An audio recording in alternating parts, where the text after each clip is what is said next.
Hello students, today we are going to learn about Maxwell's equations.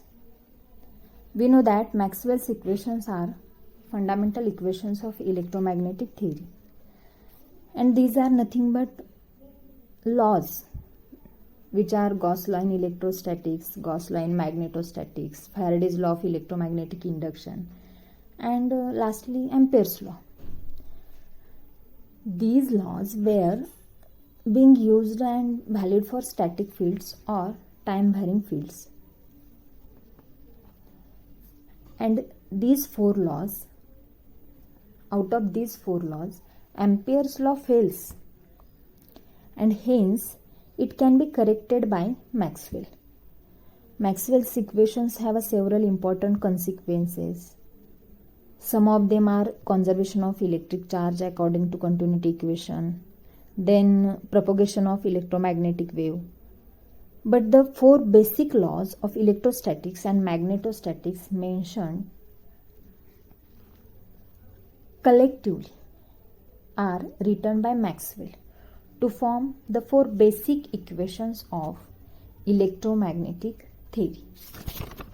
So students, let us start the Maxwell's first equation. We are going to start the Maxwell's first equation. In this equation, we know about the Gauss law. According to Gauss law, we can say that it is nothing but closed integral over a surface over a electric field. That means we can say that this is nothing but closed integral of electric field over the surface is equal to amount of charge enclosed. Amount of charge is given by Q. Amount of charge enclosed per unit permittivity of that medium. Then we know the definition of charge. That means Q is given by. Here charge can be given as Q is equals to closed integral over a volume rho dV, where rho is nothing but charge density. If we substitute the value of this rho dV in a Gauss law, then here we are with this equation. That means closed integral over a surface EDS is equal to closed integral over a volume 1 upon epsilon naught rho dV. Students, here LHS consists of surface integral and RHS consists of volume integral. So we have to proceed the next by converting the surface integral into volume integral on the LHS of the equation. So for converting this surface integral into volume integral, you have to take the dot product as, that means dot product of del with E, which can be taken as del dot E. So LHS becomes volume integral over a del dot E dV is equals to RHS is same as the above equation. That means we are here with volume integral LHS, volume integral del dot E dV is equals to 0, and on RHS 1 upon epsilon naught rho dV. Both sides consist of volume integrals, so we can convert this RHS, or we can take this RHS to LHS, and we can rewrite above equation as del dot E minus rho upon epsilon naught over a volume integral is equals to 0. Here we can say that this integral is valid for all the volumes, and hence this integrand can be equated to 0. So that we can say that del dot of E minus rho upon epsilon naught is equal to 0. That means del dot of E is equals to rho upon epsilon naught.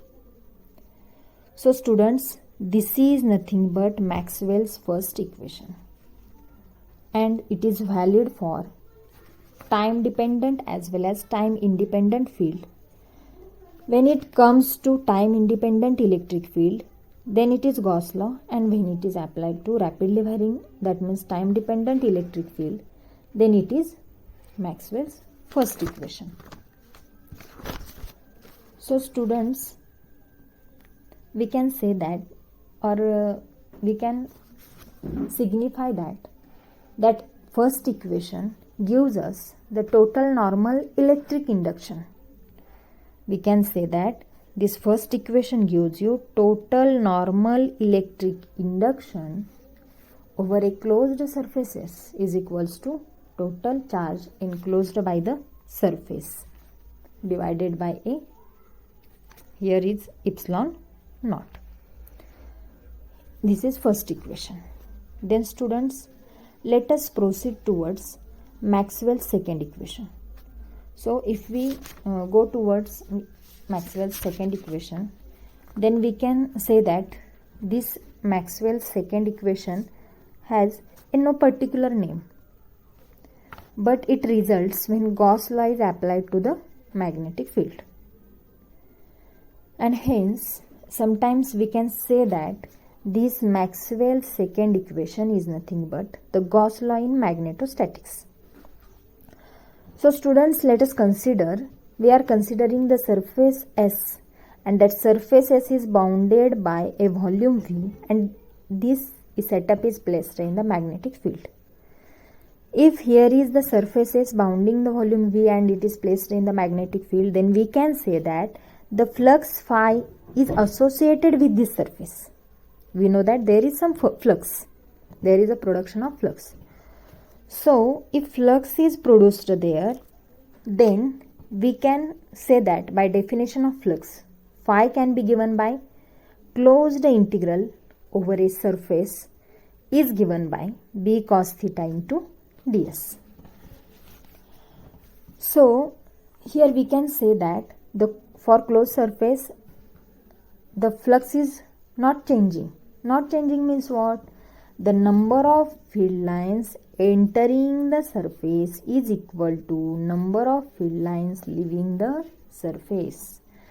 That means we can say that flux is equal to 0. If flux is 0, then this above equation becomes, this equation can be rewritten as closed integral over a surface b cos theta is equals to 0. If we are taking the n, if we are taking the n as a unit normal vector, then we can say that closed integral over a surface b dot n is equals to 0. Here we are going to convert this surface integral into a volume integral. So students, for converting the surface integral into volume integral, we have to take a dot product of del with the magnetic field. That means closed integral over a volume del dot b dv is equal to 0. So in earlier equation, we can say that these integrals are valid for all the volumes. So we can say that del dot b is equal to 0. Del dot b is equal to 0 means what? This is the Maxwell's second equation, and which is valid for rapidly varying magnetic fields with respect to time. So students, when magnetic field is not changing, what I am saying, this magnetic field B is not changing with time, then it is Gauss law in magnetostatics. But if we say that this magnetic field is changing, then particularly this is nothing but the Maxwell's second equation. So students, what I am going to saying is that is nothing but Maxwell's second equation gives us the change in magnetic. So students, this Maxwell's second equation gives us total outward flux of magnetic induction through any closed surface is equals to 0. That means no flux accumulates or shrinks inside the surface. Also we can see that it means that magnetic lines of force either form closed path or they extend towards the infinity. Hence, there is a no existence of a magnetic monopoles or a magnetic charge. Hence, students, we can say that the del dot of B is equal to 0.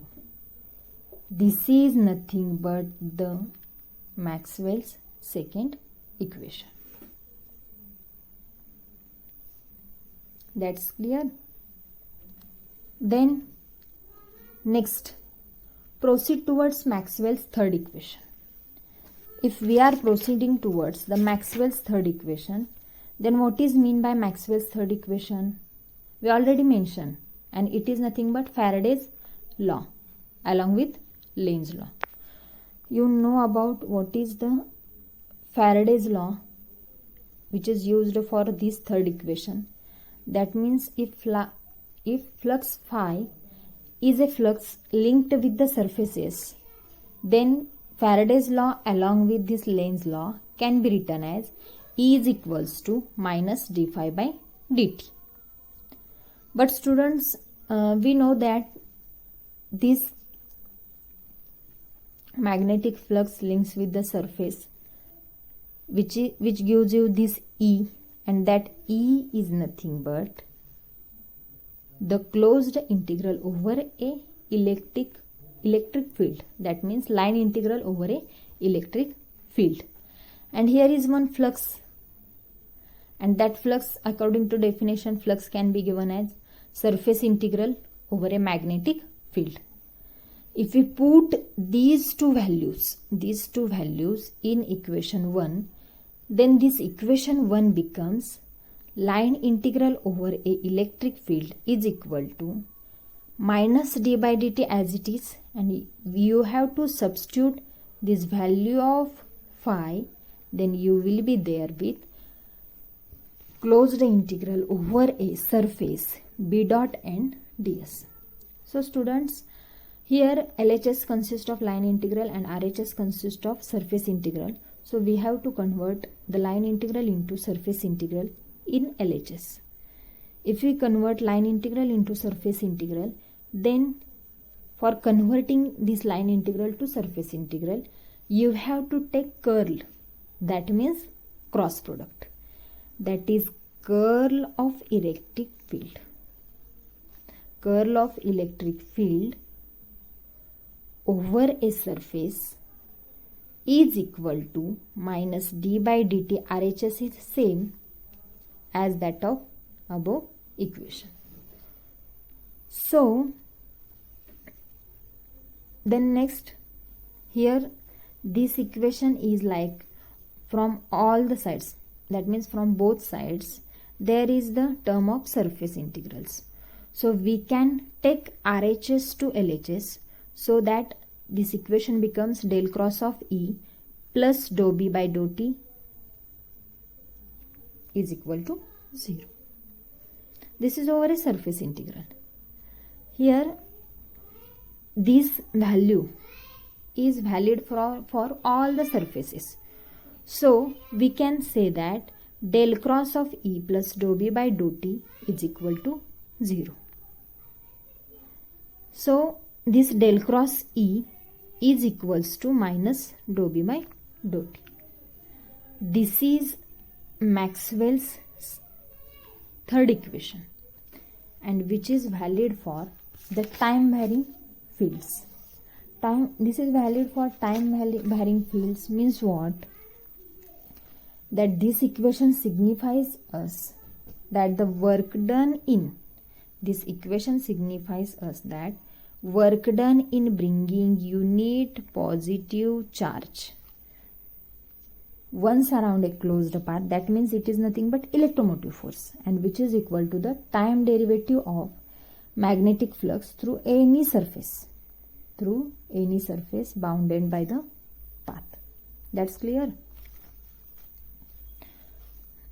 So what is Maxwell's third equation, which is del cross E, which is equal to minus dV by dt. So students, let us proceed towards Maxwell's fourth equation. So we know that Ampere's law with modification of Maxwell.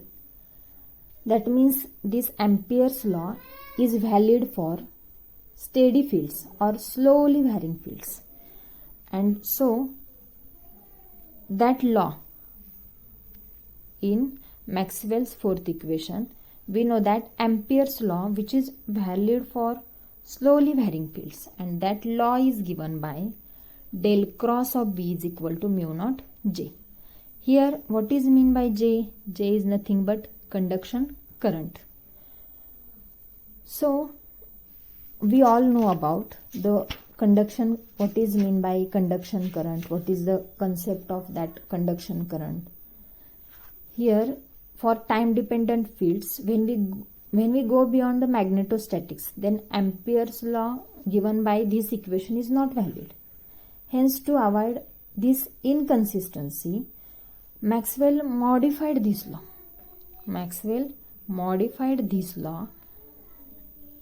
And added one current, and that current is known as a displacement current. So this added term gives you displacement current density J dash is equal to mu naught dou D by dou T. Here D is used. What is meant by D? This D is nothing but displacement vector.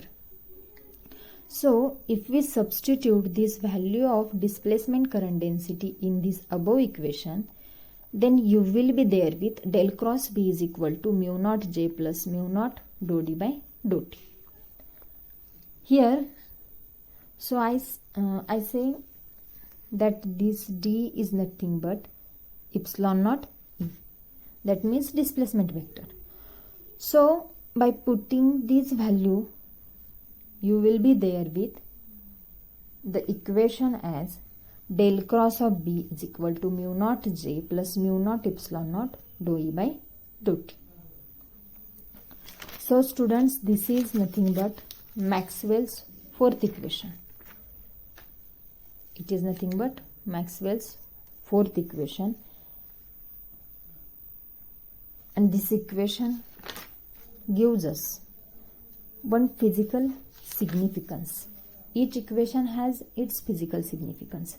Maxwell fourth equation signifies that the magnetomotive force, here is a magnetomotive force, and that magnetomotive force around the closed path is equal to conduction current plus time derivative of electric displacement. Here is the conduction current, here is the time derivative of a displacement. Displacement is here. Here is the converging factor of displacement current, that is epsilon naught E. So from all these equations, we can say that Maxwell's theory gives us third and fourth equations which are related to electric and magnetic fields respectively. They suggest a changing electric field is able to generate magnetic field and vice versa. But from this, it is inferred that time changing electromagnetic field can propagate energy through empty space. What I am saying? We can infer that time changing electromagnetic field can propagate energy through empty space with the velocity of light, and light is Light is, what is the nature of light? Light is in the electromagnetic nature. So students, for MCQ I am going to discuss the Maxwell's equations for a free space. That means for free space, if there is a free space, then we can say that for free space there is charges are absent, that means rho is equals to 0. If charges are absent, then there is the current density is 0, that means J is equal to 0. If J is 0, then D is equal to epsilon naught E. So Maxwell's equations with no charge carriers can be rewritten as first equation del dot E is equal to 0. Then second is del dot B is equal to 0.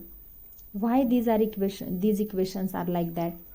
Because first equation is this, del dot E is equal to 0, second del dot B is equal to 0, means dot product of electric and magnetic field is 0 for a free space. Then third and fourth equation, del cross E is equal to minus dou B by dou T, and in fourth equation, as J is equals to 0, here we can say that cross product of magnetic field gives us mu naught epsilon naught dou E by dou T. So this is all about Maxwell's equations. Today we discussed Maxwell's all 4 equations. So I here concluding my lecture. So thank you so much. Thank you.